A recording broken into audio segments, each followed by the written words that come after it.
Hey friends, if Theology in Raw has blessed or challenged you in any significant way, would you consider supporting the show financially? You can do so through Patreon at patreon.com/theology in the raw. All the information is in the show notes. You can support the show for as little as $5 a month.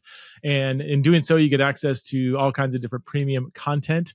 And most of all, you just get access to the Theology in the Raw community. We have all kinds of awesome chats and messages back and forth. And it means the world to us that you support the show. As the show has grown, so have all the expenses and all the work that goes into pulling it off. So again, if you would like to support the show, you can go to patreon.com/theology raw. And I just want to thank the people that are already supporting the show. Thank you so much for keeping this show not only going, but also thriving. So patreon.com/theology raw. Hey friends, welcome back to another episode of Theology in Raw. My guest today is Jason Woodruff, who is the founder of The Pour-Over, a Christian news organization with over 500,000 subscribers. I've had Jason on the podcast before because I'm a huge fan of The Pour-Over. Their podcast is absolutely fantastic, and the podcast is basically an audio version of the newsletter. And I just love how they approach how Christians should consume or not consume the news, which I think is a huge discipleship problem in the church today. And we talk all about that, kind of like a theo discipleship conversation around how Christians can or should consume the news. What are some ways that are absolutely dangerous and war against the fruits of the Spirit? And what are some ways we can do so in a way that's helpful and healthy for our spiritual lives? So please welcome back to the show for the second time, the one and only Jason Woodruff.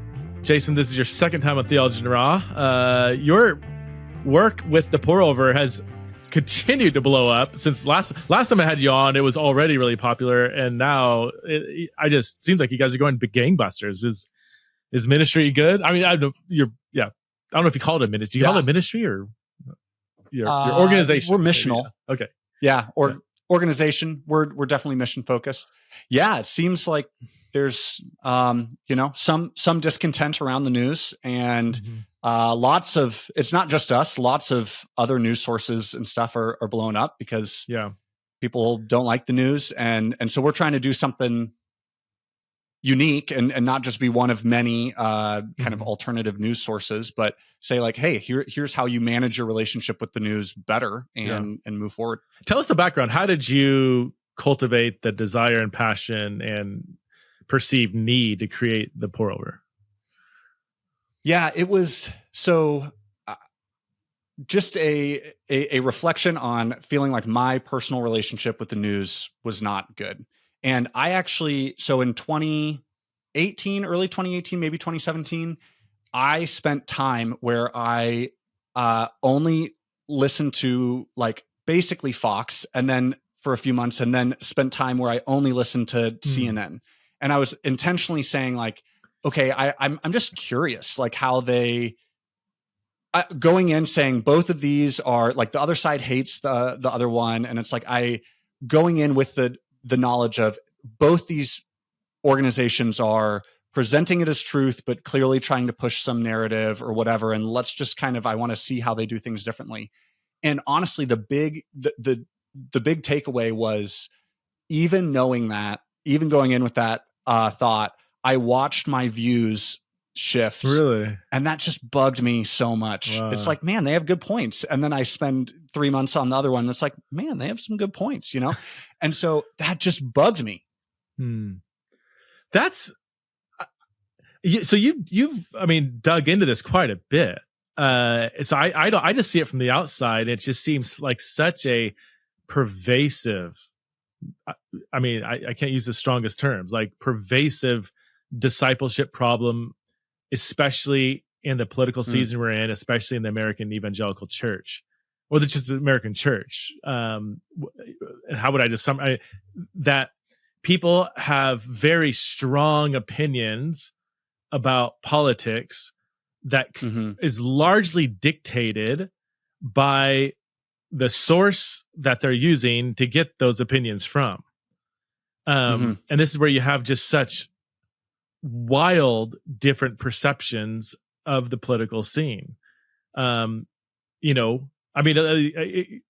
sure we'll talk about Trump a few times on this podcast, but the passion that people have for Donald Trump is matched by the people that have an anti-Trump, like he is Hitler, maybe even worse than Hitler. He is going to end democracy. And then the other side is, no, the left they're the authoritarians. They're the ones that are telling us what to believe and how to live or whatever. And Trump is, he's a moral train wreck, but I mean, hey, at least he's going to speak truth to power and clean the swamp. And all that, like you see these very different perceptions from people that might hold very similar values, but they're coming to these conclusions just very passionate on each side.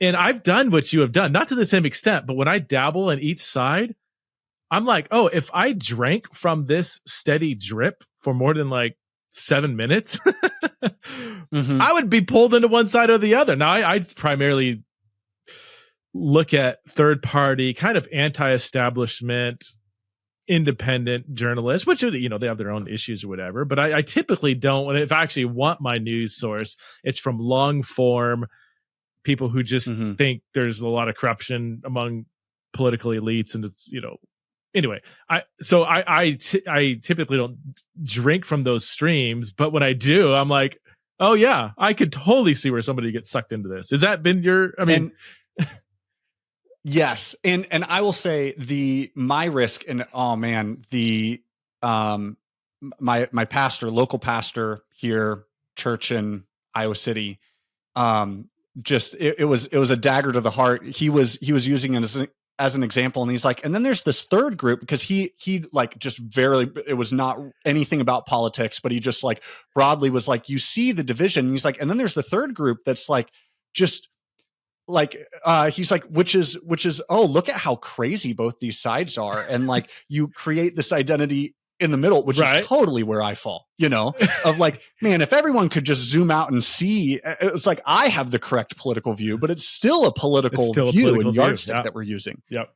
And so, that really, so the pour over started saying, man, I hate that I see the power and influence. Disciple is the right word. Yeah. Like, you are a disciple of your news source if you're spending any amount of time in it. And so saying, okay, I enjoy the news. I think there's value to Christians being informed. What do I do? How do I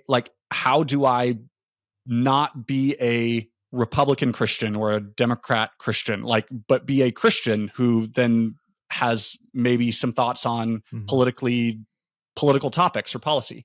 And so for me, the pour over started as a personal exercise of saying, hey, I'm going to try to read widely and then summarize it. And one of the things that has come out of the pour over, and that is now kind of my passion, is there were a lot of decisions we made along the way that I think were right decisions that we never articulated well. Like, one of the things is the pour over's 3 times a week and it's super short. And I think that's so good.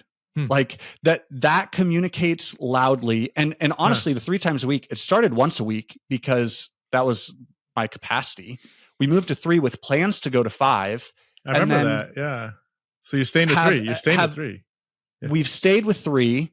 And I'm not saying we could never go to 5, but I do think like we have the opportunity to go to 5 has been around for a long time. Like, we have the capacity for it. And there's just something that like seems to speak loudly of, no, less news is good. Like you don't need 24/7. You don't even need 5 days a week. Like, spend 5-6 minutes 3 times a week. Be aware. You're not. And so those types of decisions that we made, I'm in the process now of trying to like define and articulate them and say, hey, these are principles that shouldn't just go into creating the news. They're principles that and boundaries that we as Christians should set up regardless of where we get the news. And like this is just how you should behave if you want to have a spiritually healthy relationship with the news. Now I'm feeling a little convicted because I do listen to some long form, typically conversations though, with people that are not partisan at all, really. But that's maybe that's too much. It's almost like it's almost like I like to listen to how people interact with each other, how they analyze certain things. And I don't know, like I'm at the point now where every time I do my own kind of personal research, like, oh, here's this, divisive news thing that's in, that flared up. And whenever I look behind the scenes and do my own kind of research, I'm like, oh, each side is manipulating the evidence, and I can't really trust the the people that are telling me what has happened, what I need to think about it, and how, why it's bad, or who's in the right here. Like it's almost always more complicated when you do your own research. Yeah. So we're now just kind of like the latest thing that flares up. How couldn't you believe this? So and so. I'm like, maybe, I don't know. There's like, I know you're not giving me the full I know you don't care about giving me like the full context. So I just kind of take it with a grain of salt. But that could produce cynicism. It does produce cynicism. But maybe, I don't know. Maybe that's not. So I don't know. Well, so I think, and this is why read the news at all? And I run a news organization. So obviously, I believe there's some reason, but I'll ask you, what do you think? And as a Christian and as someone who's pursuing a relationship with Christ. That's a great question. I mean, my knee-jerk response, the fact that you're asking it makes me think that my response is going to be a little Monday. I think just to be, informed on what's going on. And you might say, why? I think for me personally, because my embodied life, like my town, my neighborhood, my city, is very safe, easy, middle class. Like it's and so I think it's healthy for me to know that probably the majority of people in the world, or at least a lot of people in the world, are not experiencing day-to-day safety and just like a middle class that's a good life one. or whatever. Like I probably every single day I listen to anywhere from 5 minutes to an hour of an update on Israel Palestine, and I think that's it produces several emotions in me. One is just, I feel incapacitated. Is that the right word? Like, I feel like there's loads of people suffering, and I don't feel like there's anything I could tangibly really do as an individual, and that's hard. But I do think it can be healthy for me spiritually just to know that the global kingdom of God is not all Boise, Idaho, So I don't know. What do you think? Did I pass? Is that a B- at least? Or Yeah, I think that's a great response. And I'm still very much in the research phase, and that is a great answer. I think asking that second why is important, like to be informed, but why? And so like with let's take Israel Palestine. I think there's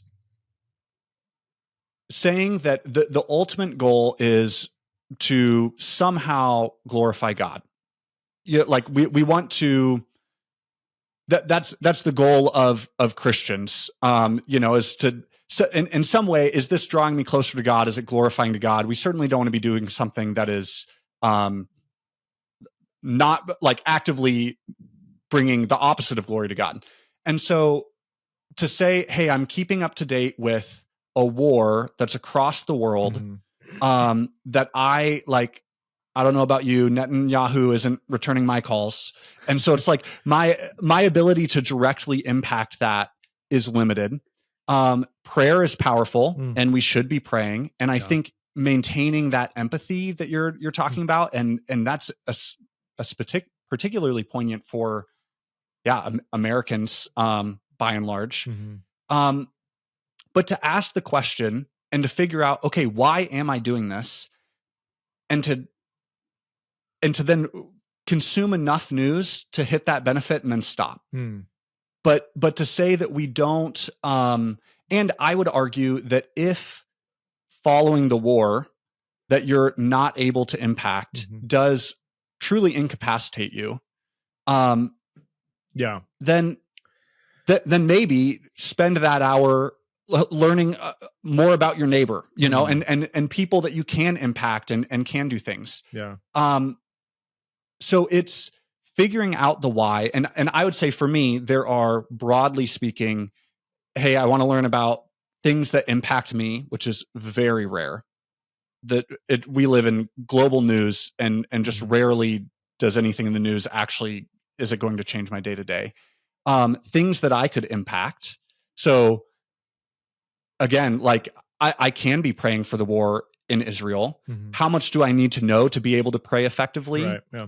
You know, that's up for debate. And do I need an hour every day to be able to pray?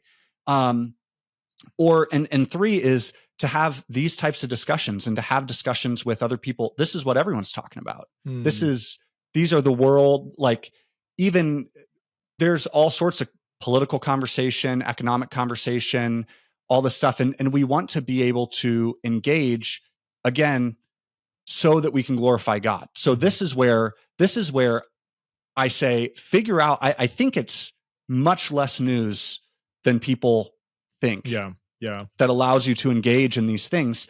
And also, if you're consuming more, if you're watching tons of Fox News or tons of CNN and then talking with people about it, and it's driving wedges in your family, and it's like, okay, well, why are you doing this? You think Jesus is proud of you that you're like, no, I learned more and now I really hate my brother-in-law. It's like, no, like, stop. Like, if the news is causing you to hate your brother-in-law, like, turn it off and go love your brother-in-law, you know? Yeah. I have a chapter in my book that's coming out, which I think you'd like. It's called Exiles, the Church in the Shadow of Empire. I'm not trying to, it wasn't my cynical way of advertising a book, but I have a whole section of the last chapter that is turn off the news, and it real brief, just a little section. And I think I even say almost the exact thing you said. Like, if your favorite news outlet, if after spending, time in your favorite news outlet, you're less motivated to love your neighbor or your enemy more, then that news outlet is standing between you and Jesus. Like, we have a clear mandate to love neighbor and enemy alike. And if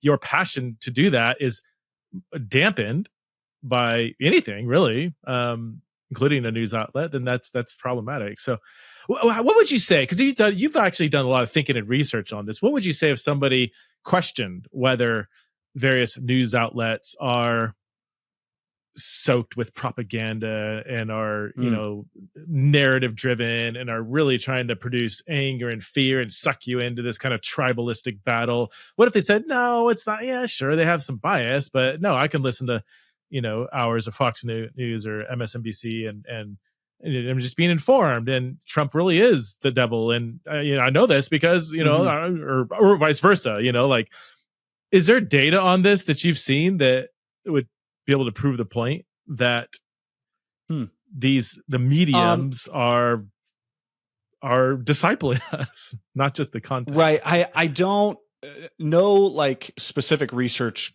comes to mind, and that would be a good thing for me to look into. It is sort of taken as a given, and I would say the part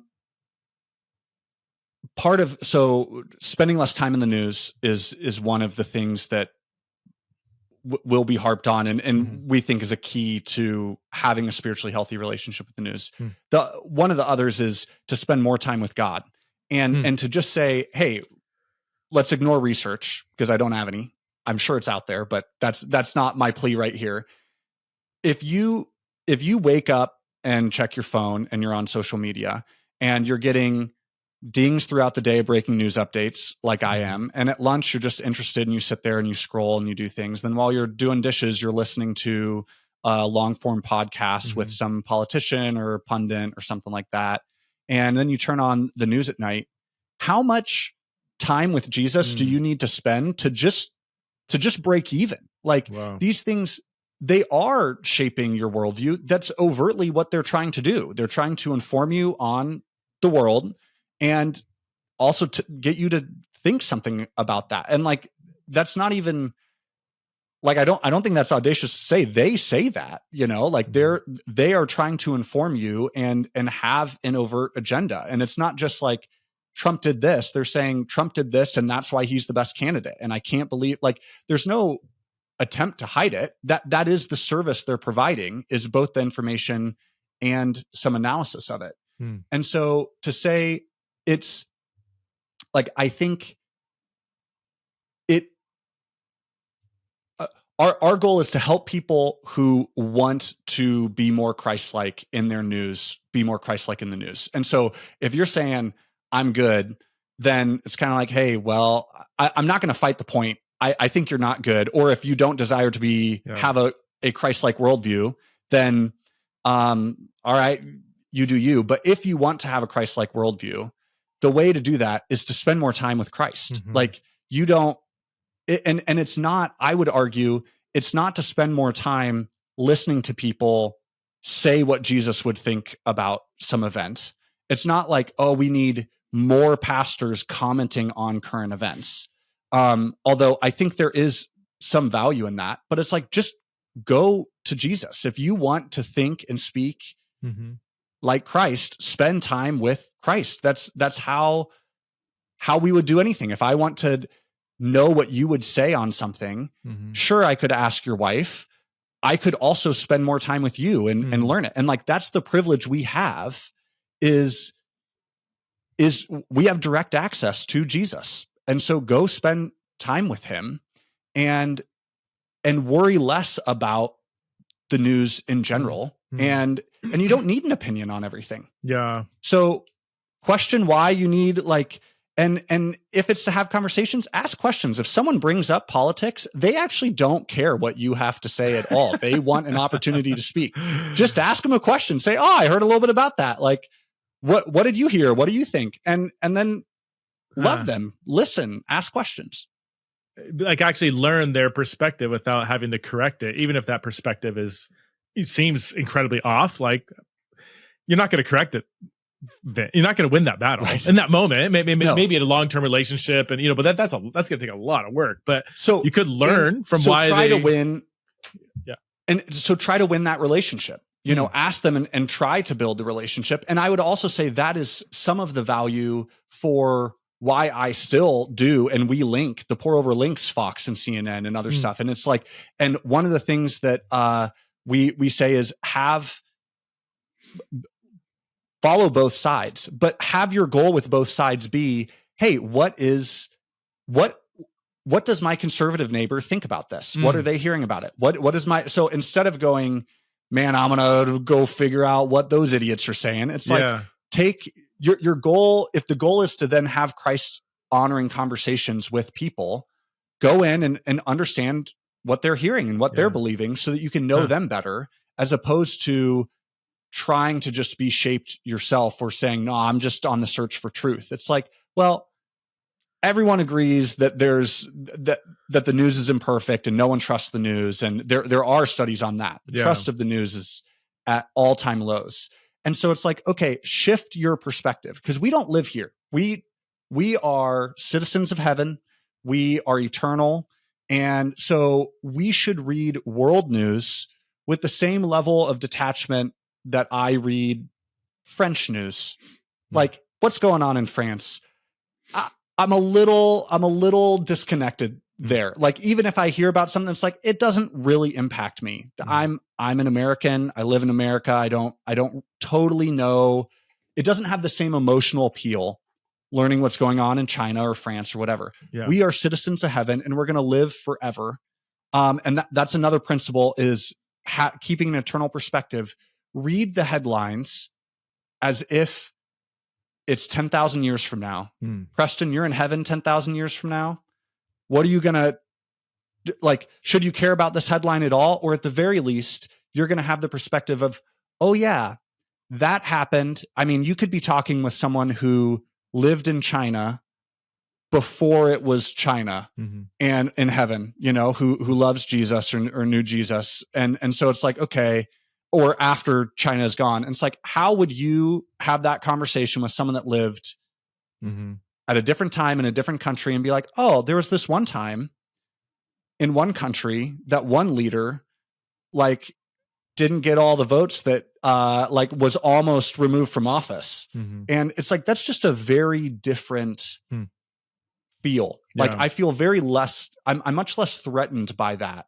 But when a US president is impeached, boy, that is That is all we can talk about, all we can care about. Everyone must have an opinion on this and be passionate. And it's like, but zoom out, and try to align your desires and your priorities with eternal desires and eternal priorities. Yeah. What do you say to the pushback? Because when I say similar things, the immediate pushback I get is, well, must be nice for you up there in Boise, Idaho, where you're not affected by these things. But we as Christians can't just be isolated and pie in the sky waiting to get zipped off to heaven. Like, we need to pursue justice in the world. And there's a lot of people that are affected by political decisions. I mean, this is when I get my kind of anti-partisan kind of like, two faces of the empire kind of speech. People say, well, one side is clearly worse than the other, and a lot of people are going to be harmed if one side gets in. So by you just sort of wiping your hands clean of any kind of political involvement, which is actually, I wouldn't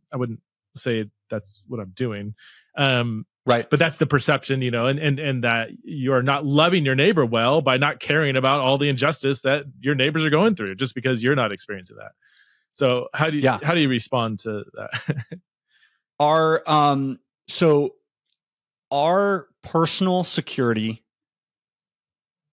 in our personal eternal security should free us to be bold today. It shouldn't make us indifferent. And when you look, there's a great C.S. Lewis quote that it's like, when you look, you'll see the people that made the biggest impact in this world are the ones that were most focused on the next, because they had nothing to lose, And so it's not saying everything that happens in the world is meaningless. The physical is meaningless. Who even cares? Why do anything? And eternity in heaven is all that matters.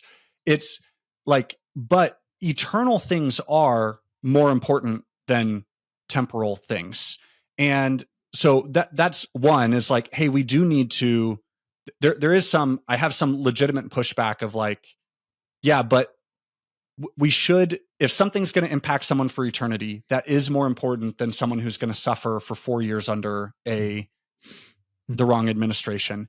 But then the second thing is to say, okay, that's great. And like, you're right. We're called to care for people, and politics and government is an important and powerful tool that impacts a lot of people. Jesus loves people. We're called to care for people. But make that, first off, make it, if you're saying it's important, then do more than complain, and don't just vote, and complain on social media, and like engage politically and engage in other ways. And what's the issue that you're actually worried about? If it's homelessness, yeah, I would expect, I'll take, is it Brian Stevenson? Is he the Equal Justice Initiative guy? It sounds familiar. I'm pretty sure. Yeah, so people can fact check it. Yeah, so like he is very opposed to the death penalty, and it would be incongruent. And he does a lot of political things. He also does legal things. He goes and meets with people. He fundraises. He tries to help specific people that he thinks are wrongly on death row and all this stuff. And you look, and so then if there's a political candidate that is going to be opposed to the death penalty or help his progress in that way, I absolutely expect him to support that candidate. Like he has a passion for a cause that is helping people, and he is using politics to that end. But he's also pursuing justice. He's pursuing this cause. And so often what is brought up is abortion. It's like, hey, there's a clear, yes, you're saying politics doesn't really matter, but one party is murdering babies and the other isn't. Yeah. And certainly there are flaws. Like, I, as a rule, do not defend a political party. I will defend policies. I don't defend politicians from policy stances. If they're being personally attacked, I have no issue defending them on that. But I just don't defend a political party. And it's like, okay, great. I love that that God has clearly created in you a passion for the unborn. That is a good, wonderful thing. there are more ways than voting that you can demonstrate and help save unborn babies. And you're a lot more compelling to me if you're doing all those things. But if your whole strategy is to call the other side evil because they believe differently than you, and then vote every 4 years, it's like you're acting like this is a huge thing on your heart. And it feels a lot more political than issue driven, like it feels like actually you are kind of just a Republican through and through, which I have no issue with you voting Republican or being a Republican, but call it what it is. And take your time to defend that policy and those decisions, not the political party, because then you get in this trap where you say, because Republicans are pro-life, they have a blank check for everything else. They got one thing right, and I will defend everything else. And it's like, no, defend with ferocity life, and be willing to criticize other things that the Republicans get wrong. And so that's the balance, is like, be bold,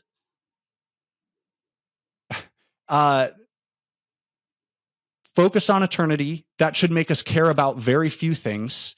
The things that we should care about, go all in, and be bold and try to make a huge difference in them. But don't confine that to political action is the only way we can make a difference on these things. It's like, no, use the discernment. Does this matter? Will this matter in 10,000 years? If yes, be bold, run forth, do that. But it's not, the political party is not what matters eternally. They are a means to an end, and use them and participate in that way. So that's really helpful, actually. And I would even, what do you, go ahead. Yeah. What's your, answer what you're going to say, but also what's your pushback? Or what do you think listeners who would push back are pushing back on in their heads, yelling at me about?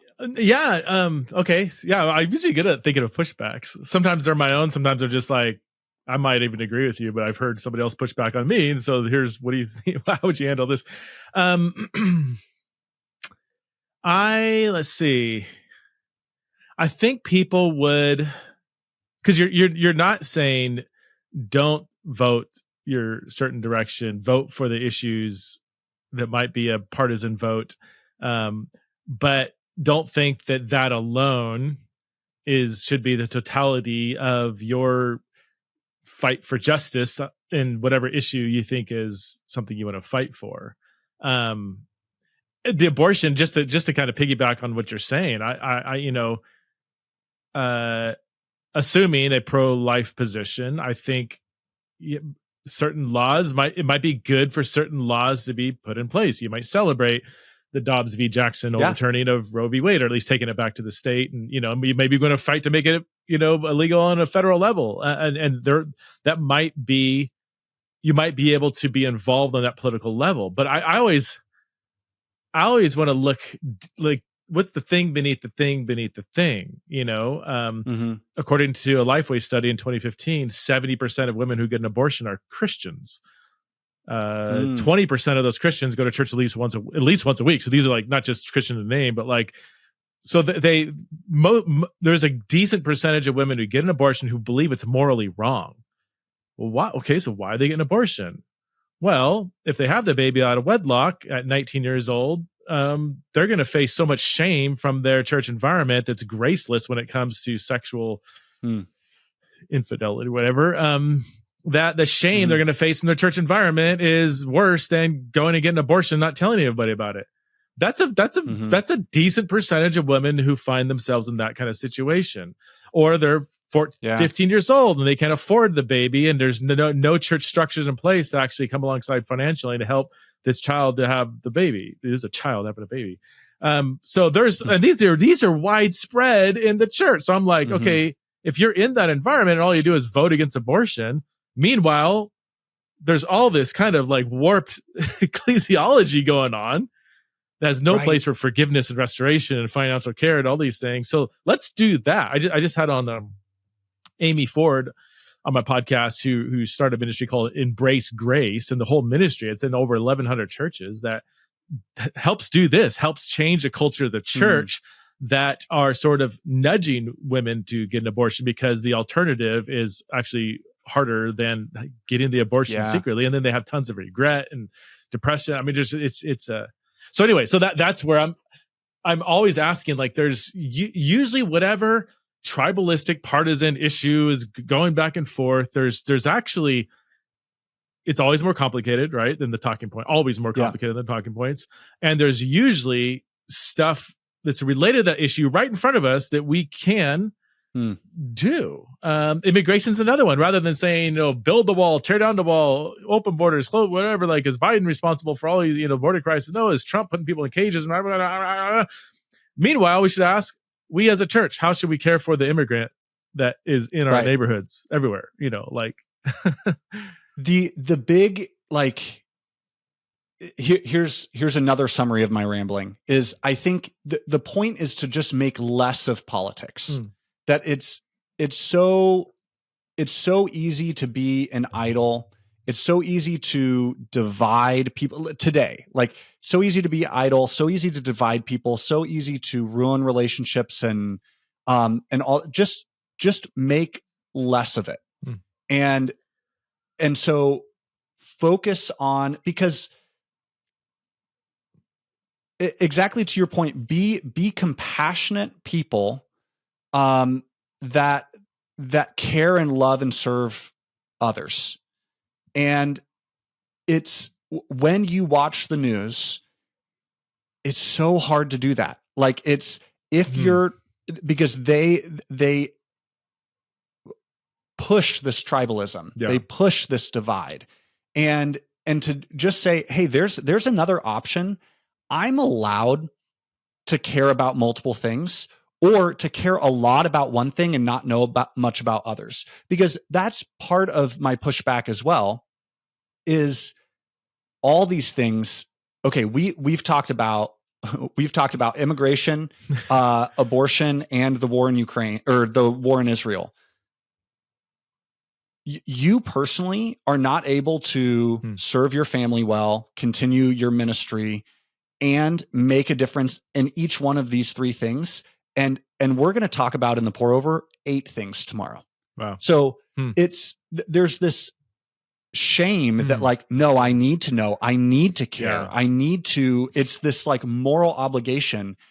And it's like, but to what end? Why? And there is an answer. I'm not saying like, why? Turn off the news, don't do anything. It's like, no, why? And it is so much better for you to pick one issue and learn about it and love and care and make progress and change a tangible, real person in your life, than to try to stay up to date on all these things. And because again, when you're trying to stay up to date on all these things and juggle what your stance on all these things is, that's politics. That's the game that you've chosen. That's the issue that you've chosen, is I'm picking a political party. I'm not trying to move forward one thing. I'm not trying to love real, tangible people in my life that I know the name of. I'm not trying to help them. I'm trying to help everyone. And the only way to help everyone is to pick one of these two sides and feel very righteous about the side I'm on. And it's like, that is not what Jesus did. Yeah. That's not a Christ-like worldview. And I think understanding why you read the news and then making it just a very small part of your life, and then going and trying to love people, make a difference. And it's good that there's diversity amongst the church and diverse passions. There's a guy, I wonder, I've only given this example a couple of times. I wonder if it was on your podcast last time I did it. One of my friends, his son was born with a cleft eyelid. So he, and it was like, they had to pay thousands of dollars for these special contacts because his eye like doesn't remain moist and all this stuff. And it's a baby and you have to change the contact and do all this stuff. They didn't sleep forever, but it's like the alternative is he doesn't live long enough to get this surgery and he just loses an eye. And my friend is wildly passionate and raising money to figure out, because these contacts are thousands of dollars and all this stuff, and it was not covered by his good insurance. And so if he was less affluent, his son would just not have an eye. And he's like, so he has worked to help people with this thing. I don't care how long I live or how much money I have. I would have never known that was an issue to have my heart stirred. But it's like that money he spent didn't go to other causes. It didn't go to other things. And that is a good thing. That's the diversity within the church. Like he has a need. He sees a need. His heart is stirred. He can make a difference in this thing. He knows what people are going through in this. And we should not shame him for not having done something else. Like it would almost interrupt his very good pursuit of this particular need if he also tried to become an expert in the abortion debates and, send tons of money to, crisis pregnancy centers and got involved and like all the time devoted to that other very important issue would sort of hinder his work in this other issue, because you just can't be spread so thin. Or even if he did two issues, he can't also take on peace initiatives in the Middle East. There's always something else. And so my point is not, my point with saying that is to have compassion for other people. And there's this expectation of like, I've picked an issue or I've heard an issue is big, like, and it comes in waves. This election, immigration is going to be much bigger than it was in 2008, and it's like, well, no, you have to vote according to immigration, and to have like, I think it's more prevalent. It's impacting more people. Immigration policy will certainly impact my vote. But having compassion to say it's my vow, like what I am focused on and working towards does not need to be the same thing that you're working on for us to both be following God's call for our lives. So I just had a buddy visit my house, and he happens to be an avid Theology listener, and he saw me mix up a bottle of AG1, and he was like, so you really do take AG1? Every day, I said. In fact, I've been taking AG1 for, I was taking it about 6 months before they even became a sponsor for Theology. And that's because of all the nutrition supplements I've tried, and I've tried a lot. I found AG1 to be the most potent and effective.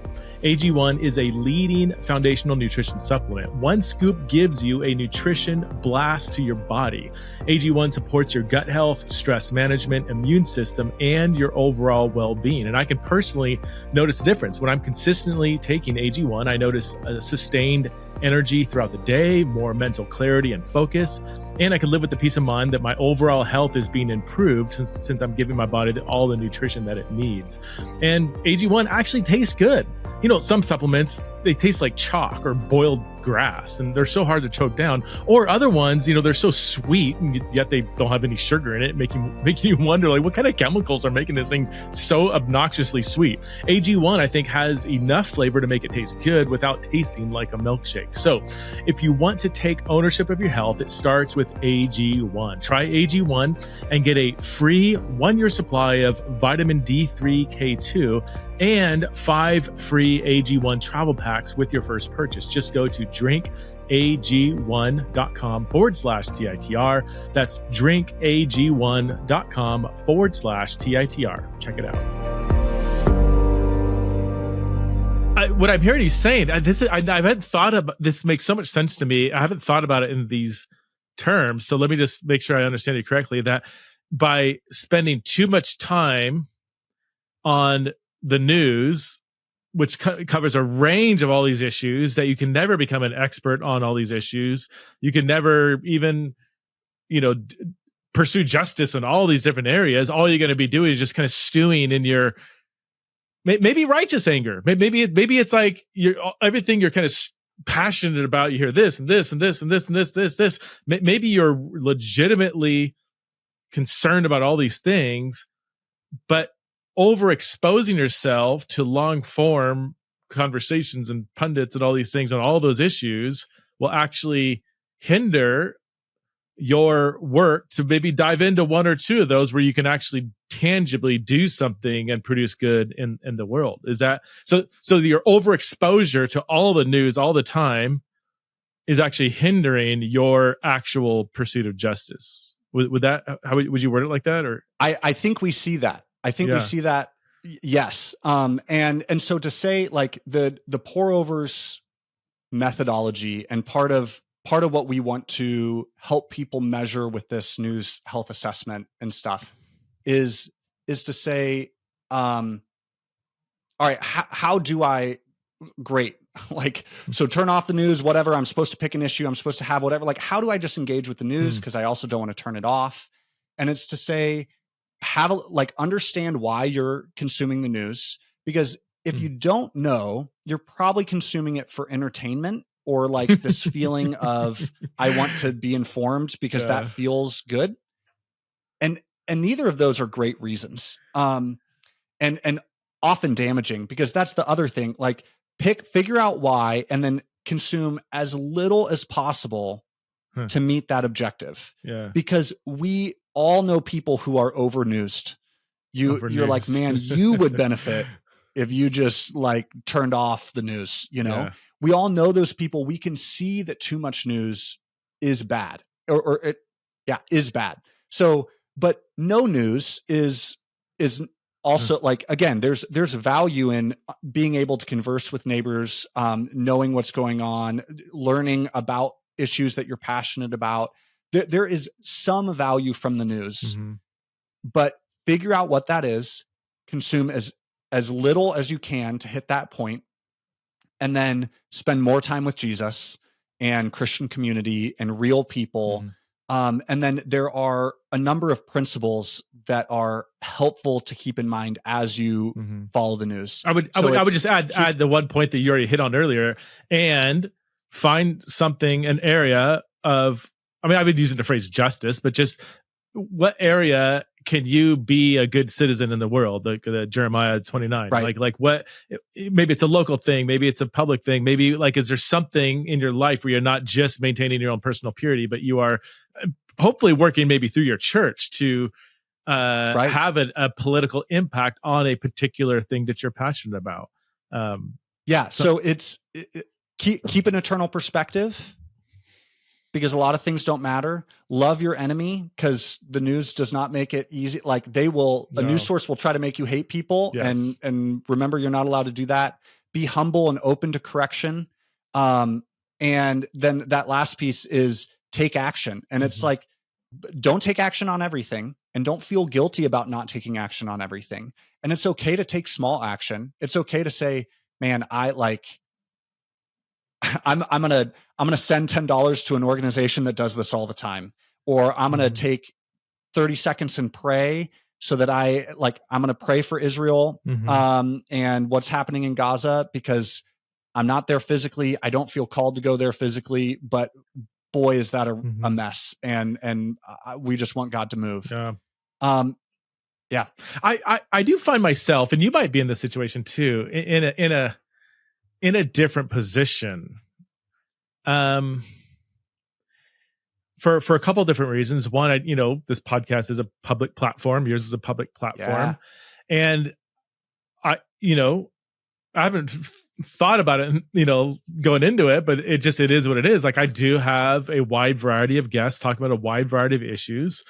And so I do personally feel the pressure, the responsibility to be somewhat informed in a broad range of issues. Because of the diversity of people I have on and things we're thinking through. Now, sometimes I'll bring someone on just because I know nothing about something. I'm like, hey, help me think through this. And then I'll get a flood of emails from people that know about that issue and disagree with the guest I had on, and like, what about this? What about that? What about this? And like, oh, okay, maybe, okay, I could maybe have a different person with a different perspective. And I enjoy that, but I I do feel, especially since a lot of the issues I wrestle with do have, well, at least some of them have implications for the broader political scene. That I do feel like I do need to kind of be more informed in a lot of that. But I feel everything you're describing though, I do feel like I'll feel incapacitated because I'm like, well, there's this and there's that and there's this and there's that. I'm like, oh, I need to read this book and that book and this book. I'm having this guest on, so I need to, brush up on that. And what about, and like I feel that though, and part of it's like, is this just the nature of what I do, or should I even not feel the need to be as informed as I try to be? But I don't know. It's a hard tension. I'm sure you feel the exact same thing. Yeah. And we, because it's literally the definition of my job to know a very little bit about things and then move on, Yeah. And so again, understanding like one, I love what you said. And there's something very different about, oh, I heard about this topic, I need to go learn more. That like, so the news there took 5 minutes to be aware of something and then to go dive in and learn. Like there's a difference between research, and I'm not suggesting that we consume less information or be less informed. Be less informed by the news, like don't be informed on what is going on in Israel and Palestine or the history of Israel, Palestine, or whatever by Fox and CNN, like go learn and talk with people. And like, it's research, read a book. And so there's some of that. And there's also, just some pushback. You don't need to know everything. Right. And because everyone feels you have a better justification than most, but everyone feels that pressure. No one likes to be the person that doesn't know what's going on. And so, if there's a topic that interests you, go study it, research it. But there's a huge difference in how we consume information and think about it when we go from hearing about it in passing, being told about it, to, hey, I'm going to go research more things. And even that research is allowed to be, what are conservatives saying? What are liberals saying? Like that is a different mode than just consuming information that is being given to me, of I'm being discerning. I'm going to go try to understand these things. Is different than letting Fox or CNN or a podcast or whatever just kind of preach at you. Is it too cynical for me to say I just don't trust news that comes from an outlet with a clear partisan bias? Like within seconds, if I already know the person giving me the information on a certain event that's been politicized, if I know exactly who they're voting for, I don't know. I just kind of shrug my shoulders and say, whatever you're going to tell me now, I know I have to go do my own research. And if I have time to do that, I will. Otherwise I'm just going to hear, wah, wah, wah, wah, wah, and I don't believe you people because is that too soon? I mean, when you listen to news outlets that are clearly partisan, do you have the same posture? Do you say they're right 80% of the time, but missing out 20, or how do you, I don't know. Again,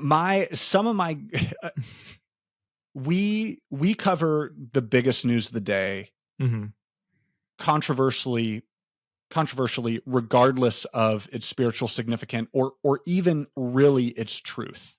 Like we cover things that are later disproven or whatever, because that's what's in the news. We're trying to help you understand what people are talking about. And if people are talking about the wrong thing, like we can't control that. And so because absolutely, I consume a fair bit of news, and it's kind of across the spectrum. But it is like, to remove some of the cynicism, there's my goal and curiosity is like, man, I think that's wrong, but okay, that is what this category of people think.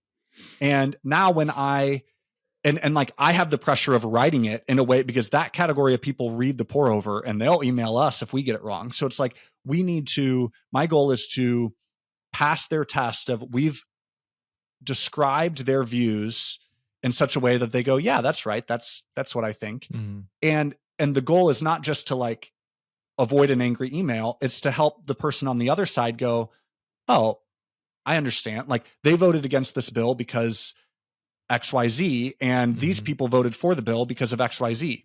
I'm not like when they're saying, when then the talking heads are saying, and now the world's going to blow up or whatever. It's like, yeah, you kind of ignore that. But the goal is to understand what's the motivation and why are these people saying these things? Where do you get your, if I can ask, well, so you're it's almost like you're going to the zoo and just summarizing, here's how lions eat, and here's how, you're not advocating that we all eat like lions. You're just kind of observing how these warring kind of what's people out there are how they're going about this particular issue. So that does keep you in this neutral space. Okay. So I was going to ask, like, where do you get your news from? But in a sense, you're going about the news in a way that's not trying to inform people on what is actually happening, but kind of, well, trying to summarize, here are the issues that people are discussing and here's how they're discussing it. Like you do. I mean, I listen to your podcast every day. Like it's very neutral. It really is. Like, yeah, you're just giving me kind of the basic information of what's going on. And here's what this side says, and let's pray about it and move on to the next, right. Do you have trustworthy outlets that you're like, okay, if I actually want to say, I want to know, like, what is really going on at the border? What is really going on in Israel-Palestine? What is, do you have certain journalists that you find to be particularly trustworthy? Or you're shaking your head no? Or are you not? I mean, I don't know. There really is not, like, I mean, I would say, again, I believe, I trust, here is something that I do trust that I know others don't. I think that it is very rare that news outlets or journalists are intentionally lying.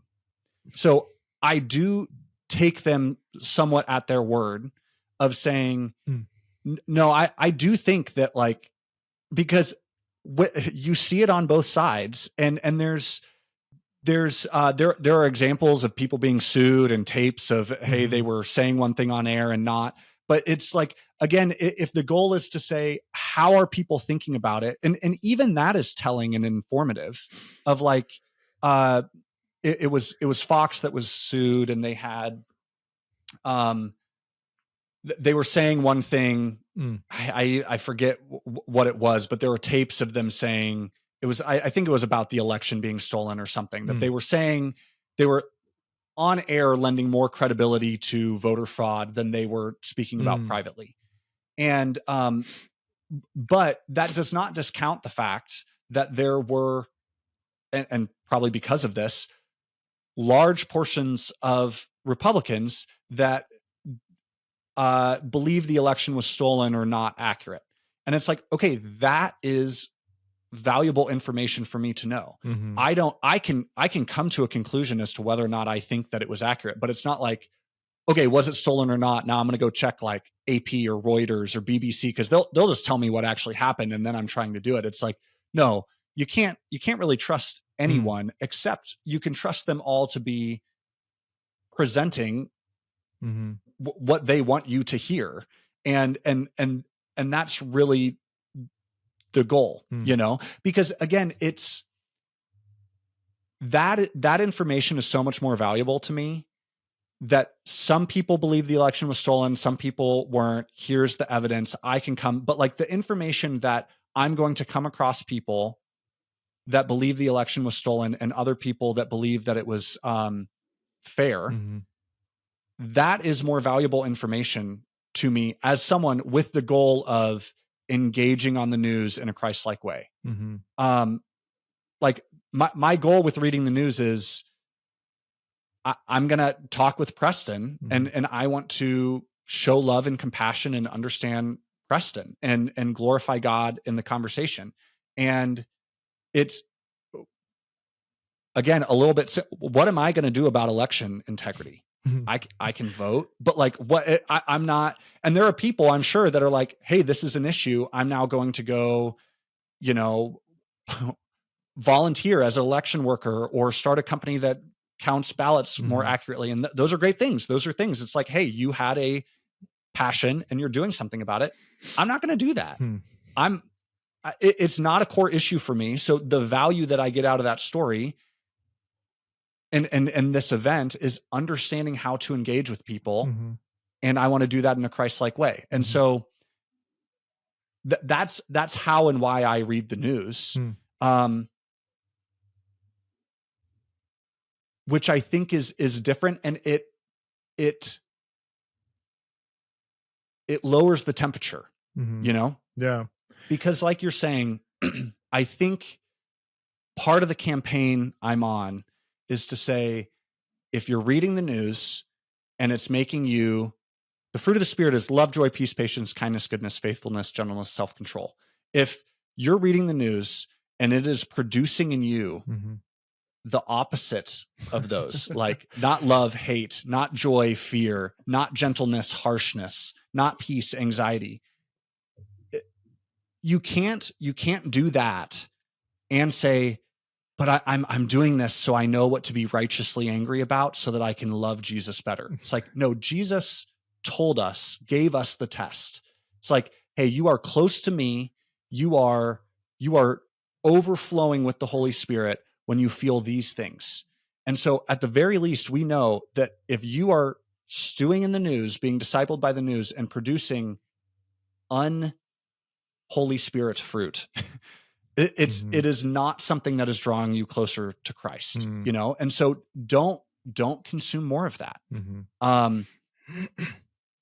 How do you, so I everything you're saying makes sense. I feel so many people have been so politicized by certain media outlets and a certain perspective on the same events that it's just so, it's like if I say the things you're saying, it's kind of like, yeah, but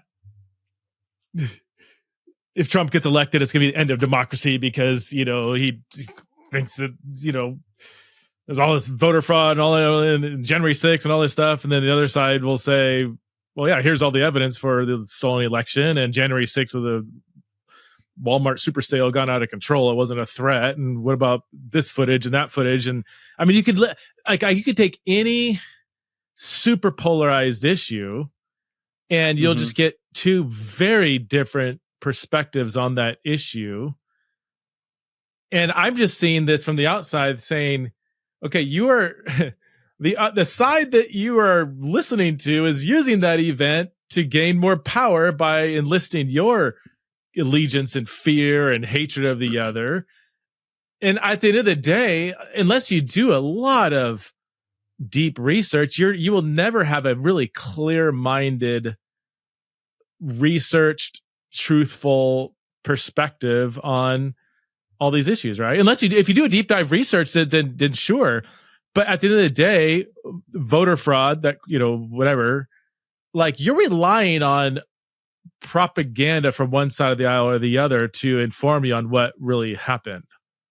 Or January 6th. I mean, you could Google the wild different videos. On the one hand, you have people breaking through windows and all this stuff, and then you look at another outlet and they have like police, you know, walking people through the Capitol. And the background of both of them is so different. It's so different. And then you have like weird stuff, the people that got arrested and didn't get arrested, and like, how come this guy who was like the main instigator like got off or got a slap on the wrist? You know, was he planted by the feds? And so you can just go down this.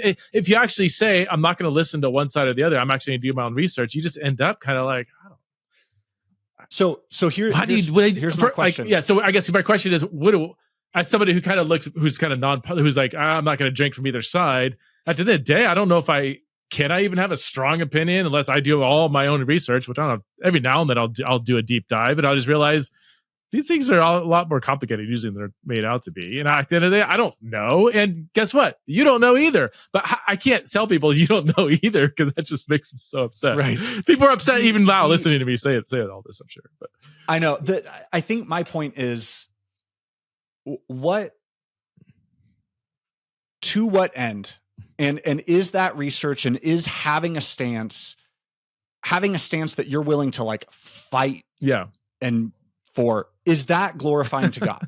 Like my pitch is to people that are saying, I'm so sick of it. Like what is my spiritually, like what is this, to me, having I will ride and die on this issue stance is on something that's politicized. And I'm right now thinking about election fraud or January 6th or whatever. It's like, do you feel the fruit of the Spirit right now? Do you feel peace? Do you feel gentle? Do you feel love? And what I'm saying is, Jesus, I'm not saying, I have not taken a stance on, like, tipped my hand as to what I believe on those things. And I have stances that I believe are very true. But to what end? Like, and my goal is not to be right on this thing. My goal is not to know what happened on January 6th and to describe it perfectly. My goal is to love God and experience his joy and glorify him and love others. So what I want to propose is that we, even the question that you ask, like, preassumes that we need an opinion on this. Right. We need a stance. And it's like, you don't, if you just care less and about most things and care more about very few things and make those. And that's my beef with the news. And we've seen this happen because it was like within, not my lifetime, but within people's lifetimes, that the news was like, if you were a newsie, that means you watched the full hour of Walter Cronkite and maybe read a newspaper as well. And it was like 200 years ago or 400 years ago, news moved at the speed of horseback. And then at some point there was the telegram. And it's like, think about what news in Jesus's time was. Huge event could have happened 100 miles away. And I mean, it's days before he hears about it.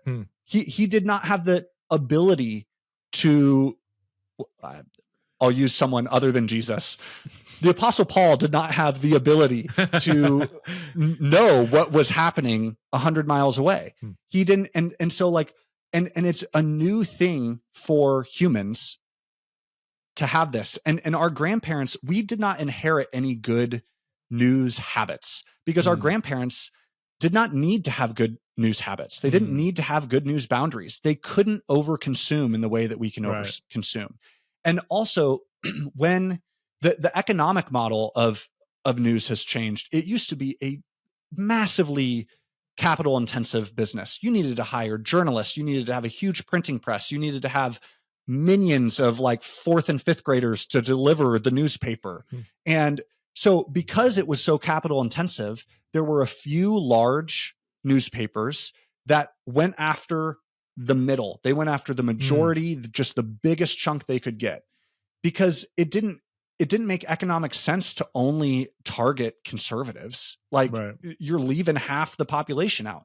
And so all these things have interrelated and happened very quickly to now I can start a news company and anyone with a phone can be a journalist. And so it's changed. We now hear about, we don't hear what happened to our neighbors, but we hear about what happened on the other side of the world. Wow. And so we have this, like, we have this discontent of like, oh my gosh, this is a big bad thing, but you can't do anything about it. We weren't meant to do anything about it. Like, pray, do what you can. There, we are also the same advancements that allowed us to know about it do allow us in some ways to impact it, and we should exercise those things. And yeah, like if there are great organizations that need funding to help do whatever, fund them, give them money, But like, practically speaking, we are set up to hear about only the biggest things that happen anywhere immediately. That's the news infrastructure. And spiritually and practically, we're not capable of responding to all that. Yeah. And so we need to set boundaries with the news. There's no alternative. You need to be intentionally less informed on things. And that's hard. It's hard to say that you should not know more about the war in Israel and in Gaza, because it is, we should like our hearts should be breaking. We absolutely should care about these things, but not everyone needs an opinion on everything. And the only way to do that is to just consume less, say, I am choosing peace. I am choosing to be intentionally less informed. I'm choosing to have healthy spiritual boundaries with the news. I'm going to consume less. I'm going to spend more time with God. I'm going to layer on discernment, because I now can spend every waking moment consuming news on 2 times speed and not remotely be informed on everything. And so I'm going to say, I'm only going to care about things that are eternally significant, or I'm going to run them through these parameters. I'm going to just try to love people. My goal with the news is to love people, to glorify God, to have conversations that do it. When I find an issue that really stirs, I'll go all in, but I'm not going to feel guilty that I can't go all in on all these things. And so my final pitch is these are the principles in the path that are somewhat applied in the pour over, and that we're trying to better define now and say, hey, so it doesn't exist yet, but what I'm creating, what the team is creating, is called the News Health Checkup, to go in and say, and it's 20 questions, and it asks, how much and where are you getting your news? How much and how are you spending time with God? What's your reaction to these different types of statements? And is it reflecting that I am rooted in eternity, or not so much? And am I loving my enemy well, or am I not? And am I taking action, or am I just complaining? And do I feel equipped to reconcile relationships? And am I getting balanced news? So you can measure these things and say, oh, I'm actually good in some of these things. And my anxiety is coming from like these 3 areas. And here's some advice on how to, practical things that you can do to solve that, because there's just so much all the time coming at us, and we just don't have any generational wisdom for this problem, because it's not a generational problem. It's a today problem. So the News Health Checkup, that's what it's called, the 20 question test people could do. Yes. And when will that be available? TBD. It's coming along. So if you go to newshealth.co, you can, I don't know when this will release. It will either be, the News Health Checkup will either be live, or it will be like a wait list. And I'm sending, I'll start sending some emails about these principles, kind of the news on how to relate with the news, or principles on how to relate with the news, which is a new thing for me and has been a lot of fun and very convicting. I will say, I have taken version 0.1 of the News Health Checkup, and I scored like a 62 out of 100. And it's like, I literally created this thing and don't do well. And it's like, that was the first indication that, hey, this is good, because I don't feel like I have a good relationship with the news necessarily. Oh, so that's not a good score. 62 is that like, it would be like you can get 100. This isn't a personality test where it's like, oh, everyone's fine, and like you just have these different strengths. It's like, no, there are right answers. There are. We believe that there are. You should spend not a ton, but some time in the news. You should spend a lot of time with God. You should believe these truths about who He is, and that we're supposed to love our enemies, and all these things. And it's like, yeah, but if I'm honest in how I answer these things, I consume too much news. I don't spend enough time with Jesus. I kind of do feel like some enemies are not deserving of my pure and valuable love, So it's been convicting and good, and already changed some of my habits. So it's been cool. Thanks, Jason, so much for your work in this area. I love the pour over. Where can people find you or the pour over? You have a newsletter people could sign up for, right? Is that where's that at? Newsletter and podcast. And Preston, I credit you with the podcast existing. I don't know if the podcast would exist if we didn't have all the Theology and the Raw listeners doing it, and your endorsement. Yes, the newsletter. If you go to thepourover.org, POUR. and you can subscribe, or you can just search The Pour Over anywhere you listen to podcasts, and it's the same content, either or. Yeah, the newsletter is just the written out. It's the script for the podcast, right? Or vice versa. Yep. Yeah. Cool. Well, thanks, Jason. Really appreciate you. Thanks for coming on Theology in Raw again. Thank you. This was fun.